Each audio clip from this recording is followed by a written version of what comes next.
Mengatasi kekecewaan. Mari kita membaca di dalam Injil Matius pasal 11 ayat yang ke-6.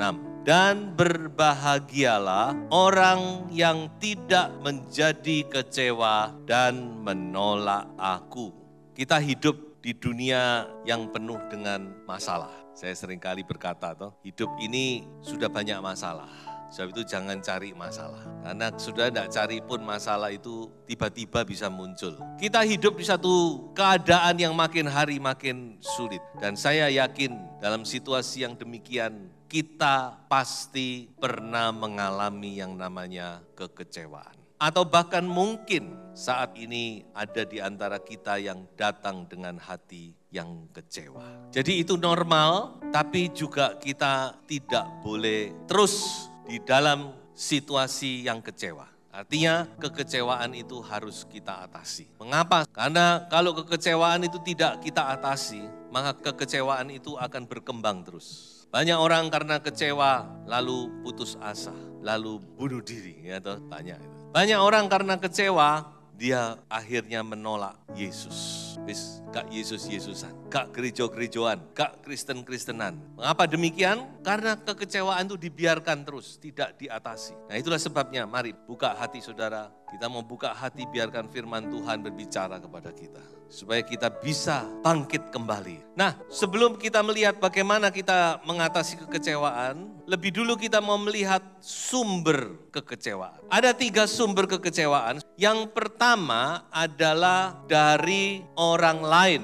Orang lain itu bisa orang-orang yang dekat dengan kita, mungkin itu suami kita, istri kita, orang tua kecewa kepada anak, anak kecewa kepada orang tua, kecewa kepada teman-teman yang dekat dengan kita, kecewa kepada orang-orang yang kita harapkan, dan seterusnya, kecewa kepada orang lain. Ini yang mungkin paling banyak. Dan ini juga yang dialami oleh Yohanes Pembaptis. Bayangkan, Yohanes Pembaptis saja, dia ya enggak tahu sudah kecewa atau enggak. Paling tidak sudah diperingatkan oleh Tuhan Yesus, bukan? Hati-hati, jangan kecewa. Saya berpikir Yohanes Pembaptis ini mungkin sudah ada kekecewaan. Kekecewaan terhadap siapa? Kepada Tuhan Yesus. Mungkin dia tadinya mengharapkan Tuhan Yesus bisa melakukan sesuatu yang spektakuler. Atau mungkin bisa menolong dia. Atau apalah, saya tidak tahu. Makanya itu sama Tuhan Yesus diperingatkan, bukan? Katakan kepada Yohanes Pembaptis, apa yang aku lakukan? Orang mati bangkit, orang buta dicelikkan, orang kusta disembuhkan, orang lumpuh berjalan dan seterusnya. Beritakan, katakan kepada Yohanes Pembaptis bahwa apa yang diharapkan itu sedang terjadi sebenarnya. Kira-kira gitu. Itu yang saya tangkap dari perkataan Tuhan Yesus. Jadi kita bisa dan banyak mungkin di antara kita yang kecewa. Seringkali kita kecewa karena kita terlalu berharap kepada manusia. Ya, ada pepatah berkata, semakin banyak berharap, semakin banyak kita dikecewakan. Mungkin itu juga ada kebenarannya. Makanya nanti kita lihat bagaimana ya. Yang kedua, kecewa kepada diri sendiri. Nah ini juga bisa terjadi. Kecewa kepada diri kita sendiri. Kok saya bisa melakukan ini? Biasanya ini orang-orang yang punya perfeksionis yang punya harapan tinggi kepada diri sendiri. Kalau orang bukan perfeksionis biasanya tidak berpikir hal itu. Tapi orang yang berpikir saya ingin melakukan yang terbaik, malah kita tidak bisa melakukan itu. Malah kita mungkin melakukan hal yang kurang baik. Nah itu membuat kita kecewa. Dan ini juga dialami oleh Nabi Elia. Ya toh? Nabi Elia dia kecewa sampai satu titik. Dia minta kepada Tuhan, Tuhan lebih baik aku mati aja. Ya sama saja aku ya gini-gini aja. Padahal dia baru saja melakukan sesuatu yang spektakuler. Tapi dia bisa kecewa. Jadi kita lihat hamba Tuhan itu juga manusia ya. Firman Tuhan juga berkata, Elia juga manusia biasa. Dia tidak bisa menguasai emosinya. Mungkin dia seorang yang moody, yang sangat terbawa dengan emosinya. Dari paling tinggi, paling top, dia bisa jatuh ke paling bawah dalam sekejap. Dia minta mati. Tapi kita bersyukur karena Tuhan kita baik. Amin. Dia paling mengerti kita. Tuhan gak langsung ngapain kamu gitu, marahi tidak. Kalau saya melihat memang dalam Alkitab ini tidak ada orang yang sempurna. Setiap hamba Tuhan juga punya kekurangan dan kelemahan. Sumber kekecewaan yang ketiga adalah dari situasi kondisi sekitar kita. Jadi kita melihat bahwa situasi yang terjadi juga bisa membuat kita kecewa. Mengapa kok bisa begini? Mengapa bisa begini? Dan seterusnya. Dan ini juga dialami oleh beberapa tokoh Alkitab. Yeremia pernah minta mati sama Tuhan. Sudah bisa baca itu dalam Yeremia pasal 20 nanti. Dia minta mati sama Tuhan. Yeremia ini memang luar biasa, dia dipakai Tuhan luar biasa. Dia menghadapi pelayanan yang susah, yang sukar. Dan Tuhan sudah ngomong kepada Yeremia, kamu akan bernubuat kepada bangsa yang tidak akan mendengar perkataanmu. Wah, bayangkan, belum melayani sudah dibilang pelayananmu tidak akan menghasilkan apa-apa. Wah, itulah Yeremia. Dan Yeremia ini melayani dengan air mata. Tapi dia juga sedikit self-pity. Self-pity itu sayang diri. Makanya Tuhan juga pernah menegur sama Yeremia. Jadi ya itulah sekali lagi kita melihat di sini kelemahan, kelebihan. Karena tidak ada orang yang sempurna.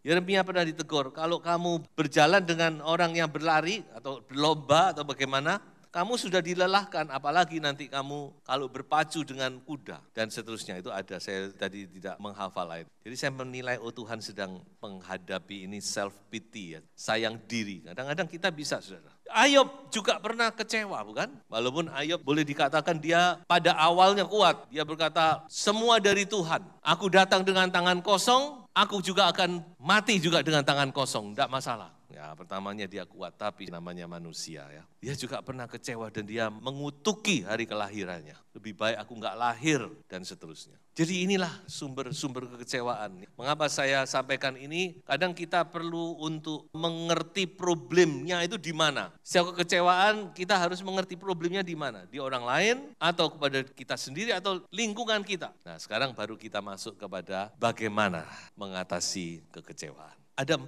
hal yang bisa saya sampaikan. Yang pertama adalah kita perlu menyadari dan menerima keterbatasan diri kita sendiri dan orang lain. Jadi yang pertama-tama kita harus sadar, kita harus bisa mengerti, kita harus bisa menyadari bahwa kita semua belum sempurna. Tadi sudah berapa kali itu kan saya sharingkan. Bagaimana orang-orang yang dipakai Tuhan luar biasa pun masih belum sempurna. Hanya satu yang sempurna, Yesus. Jadi kita ini masih banyak kelemahan, kekurangan. Orang lain juga sama. Kita masih banyak keterbatasan. Oleh sebab itu, maka kita harus bisa menerima. Atau dalam kata lain, memaklumi. Kita harus bisa menerima kelemahan-kelemahan. Artinya menerima keterbatasan orang lain, juga diri kita sendiri. Ini perlu, saudara. So ada lihat manusia itu ada 2 golongan, ini secara global ya, dalam konteks ini. Ada orang itu insight-nya kuat, segala sesuatu dia selalu melihat diri sendiri.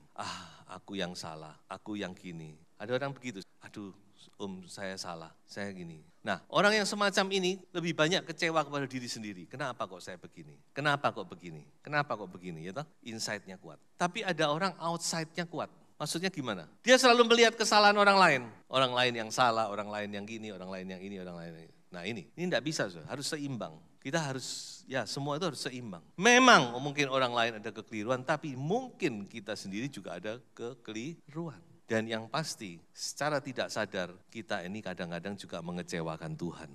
Itu harus kita sadari, bahwa kadang-kadang kita juga mengecewakan yang di atas itu. Jadi yang pertama kita perlu menyadari dan menerima keterbatasan-keterbatasan dari diri kita dan juga dari orang lain. Yang kedua, kita harus memahami rencana Allah dalam hidup kita. Jadi yang kedua ini kita juga harus melihat segala sesuatu dengan kacamatanya Tuhan. Kacamata Alkitab, jangan cuma dengan kacamata manusia. Sebagai orang yang sudah mengerti kebenaran firman, kita banyak dididik dalam kebenaran. Maka kita juga harus berusaha memandang segala sesuatu itu dalam kacamatanya Tuhan. Kita harus bisa menyadari bahwa segala sesuatu yang kita alami itu tidak lepas daripada rencana Tuhan yang indah dalam hidup kita. Saya ambil satu contoh yang paling populer, yaitu dengan seorang yang bernama Yusuf. Kalau mau bicara tentang perlakuan-perlakuan yang tidak baik, yang tadi sudah saya uraikan, bukan? Apakah itu dari orang lain, apakah dari siapapun juga. Wah, Yusuf ini kalau mau kecewa dia paling punya alasan.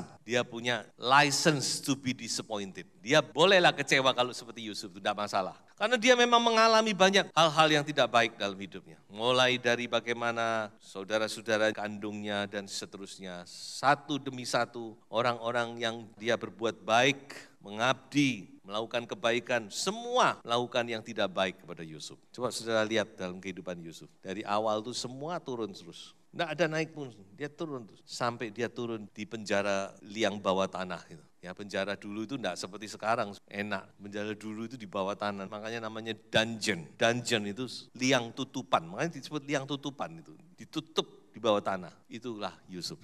Dia punya alasan untuk kecewa, tapi dia tidak mengizinkan sekalipun sedikit pun hatinya kecewa. Ini yang saya bisa katakan luar biasa dari seorang Yusuf. Saya lihat pernah dia kecewa mengeluh pada Tuhan. Bahkan coba kita lihat apa yang Yusuf katakan kepada saudara-saudaranya. Di dalam Kejadian pasal 45, 7-8 dikatakan, maka Allah telah menyuruh aku mendahului kamu untuk menjamin kelanjutan keturunanmu di bumi ini dan untuk memelihara hidupmu sehingga sebagian besar daripadamu tertolong. Jadi bukanlah kamu yang menyuruh aku ke sini, tetapi Allah. Dialah yang telah menempatkan aku sebagai bapak bagi Firaun dan tuan atas seluruh istananya dan sebagai kuasa atas seluruh tanah Mesir. Jadi Yusuf ini sangat sadar, dia mengerti kehendak Allah. Itulah sebabnya Yusuf tidak pernah mengeluh, tidak pernah menyalahkan Tuhan. Bahkan dia tidak menyalahkan saudara-saudaranya. Dia bilang kamu menjahati, kamu gak apa-apa. Tapi semua ini ada rencana Allah. Amin. Rencana Allah yang indah untuk menyelamatkan keluarga kita, bangsa kita. Nah, waktu itu mereka belum jadi bangsa, baru 70 orang. Tapi memang Tuhan punya rencana. Pertanyaannya bagi kita, satu persatu. Percayakah Anda bahwa Tuhan punya rencana dalam hidupmu?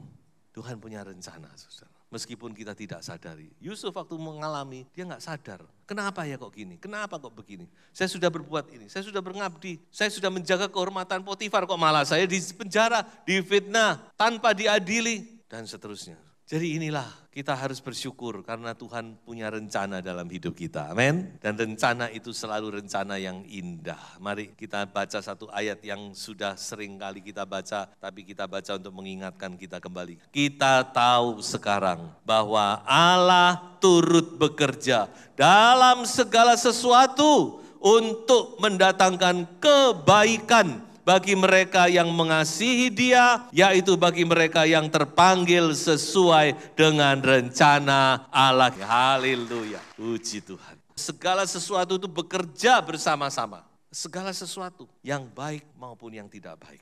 Coba saudara renungkan sejenak, pasti saudara mengamenkan ayat ini. Bahkan ada hal-hal yang kita pikir tidak baik, itu pun dalam rencana Allah. Amin. Untuk apa? Untuk mendatangkan kebaikan. Untuk apa Yusuf mengalami hal itu? Untuk dia dinaikkan menjadi penguasa Mesir. Kira-kira waktu itu Firaunnya masih anak-anak. Mungkin dia katakan untuk menjadi bapak bagi Firaun. Jadi secara otomatis Yusuflah yang berkuasa sebenarnya. Bayangkan Tuhan mau menolong kita itu seperti membalik tangan begitu mudah. Tapi sebelumnya ini ya kita harus alami hal-hal ini. Makanya kita kalau sudah mengerti itu, mari kita singkirkan itu kekecewaan itu. Amin, haleluya. Karena kita tahu Allah sedang bekerja, amin. Singkirkan, jangan kita terus di dalam kekecewaan. Yusuf bisa melupakan, ya Manasye, anaknya yang pertama itu namanya Manasye, artinya I forget. Aku melupakan, lupakan semua yang di belakang. Ketiga, bagaimana kita mengatasi kekecewaan, yaitu kita menaruh pengharapan kita hanya kepada Yesus. Ini penting. Kenapa kita banyak kecewa? Karena kita banyak mengharapkan manusia. Semakin kita banyak mengharapkan manusia, semakin kita akan kecewa. Karena sekali lagi manusia itu makhluk yang lemah. Tadi sudah saya katakan kan, hamba-hamba Tuhan yang dipakai Tuhan, sudah bisa lihat, semua pernah alami, ada kekurangan-kekurangan dan seterusnya. Jadi kalau saudara mengharapkan manusia siapapun, maka saudara akan kecewa, lambat atau cepat. Hanya Tuhan Yesus Kristus yang tidak pernah mengecewakan kita, amin. Haleluya. Tuhan tidak pernah mengecewakan kita. Makanya kalau kita berharap, mari kita berharap hanya kepada Tuhan kita Yesus Kristus. Ada beberapa ayat yang ingin saya bacakan. Ini ayat-ayat di dalam Alkitab bahasa Indonesia sehari-hari. Mereka berseru kepadamu dan diluputkan. Mereka berharap dan tidak dikecewakan. Mazmur, Yesaya berkata, firman Tuhan kepada Yesaya, maka engkau akan tahu bahwa aku Tuhan, orang yang berharap padaku, tidak dikecewakan. Roma 5:5 berkata bahwa pengharapan kita tidak mengecewakan. Dan masih banyak ayat-ayat lain. Mari kita belajar dalam segala sesuatu kita berharap hanya kepada Tuhan saja. Karena hanya Tuhan yang tidak pernah mengecewakan kita. Dan yang terakhir adalah berdoa. Jangan lupa doakan atau berdoa. Doakan. Itu bicara tentang doa syafaat. Siapa yang perlu kita doakan? Ya orang-orang yang mungkin yang mengecewakan kita. Doakan. Kalau itu suami kita doakan. Kalau itu istri kita doakan. Kalau itu anak-anak kita doakan. Kalau itu orang tua kita doakan. Supaya Tuhan mengampuni dan Tuhan memulihkan juga mereka. Supaya Tuhan terus membentuk mereka. Bukan? Tuhan kita kan luar biasa. Bisa mengubah diri kita. Jadi kita harus punya sikap yang positif. Jangan sikap kita negatif, cuma mengeluh. Kita doakan mereka. Doakan, Tuhan tolong, Tuhan ampuni. Kalau sudah merasa dikecewakan, Tuhan ampuni. Tuhan tolong, Tuhan bentuk dia. Tuhan dewasakan dia. Dan sudah berdoa. Dalam pengertian berdoa adalah kita masuk dalam hadirat Tuhan, kita menyembah Tuhan. Sebab di dalam hadirat Tuhan, maka kita bisa memiliki satu persepsi yang lain. Tuhan akan angkat kita sedemikian rupa, mengubah pikiran kita. Ada orang berkata, salah satu doa itu berfungsi bukan untuk mengubah keadaan, tapi Tuhan itu mengubah dulu konsep kita. Kadang-kadang keadaan tidak berubah, tapi ini berubah. Gitu? Kan itu kan Rasul Paulus berkata, berubahlah oleh pembaharuan budimu, your mind, pikiranmu. Melalui apa kita berubah? Ya, melalui doa.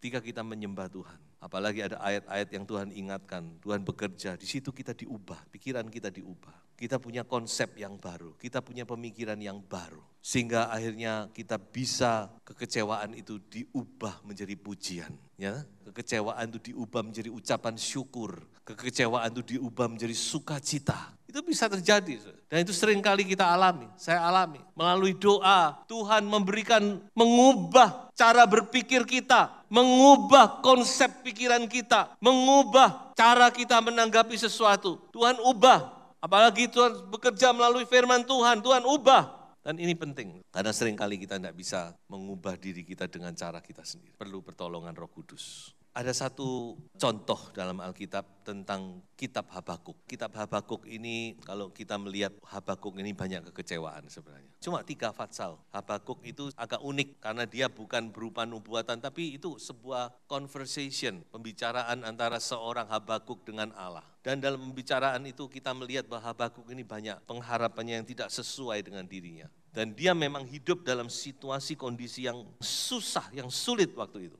Dan itu diungkapkan melalui ayat-ayat ini. Bagaimana dia berkata gini, sekalipun pohon ara tidak berbunga, pohon anggur tidak berbuah, hasil pohon zaitun mengecewakan. Sekalipun ladang-ladang tidak menghasilkan bahan makanan, kambing domba terhalau dari kurungan. Sudah nggak ada apa-apa sudah ini. Dan tidak ada lembu sapi dalam kandang. Namun, apa katakan? Aku akan bersorak-sorak di dalam Tuhan, amin. Beria-ria di dalam Allah yang menyelamatkan aku. Allah Tuhanku itu kekuatanku. Ia membuat kakiku seperti kaki rusa. Ia membiarkan aku berjejak di bukit-bukitku. Haleluya. Oh puji Tuhan. Saya sangat bersyukur buat kitab Habakuk. Di tengah-tengah kekecewaannya, Habakuk berdoa. Pasal 1, 2, 3 itu doa. Pasal 3 ini doa. Dia berdoa kepada Tuhan. Dia mengucap syukur. Dia berkata sekalipun semuanya mengecewakan, tapi aku tetap bersuka cita di dalam Tuhan. Karena dia punya iman. Salah satunya Habakuk berkata bahwa orang benar itu akan hidup oleh iman. Amin. Kita bukan hidup oleh orang lain, tapi oleh iman kita. Mari kita percaya kepada Tuhan. Dan tetap berharap kepada Tuhan. dalam segala keadaan. Tuhan Yesus memberkati. Haleluya.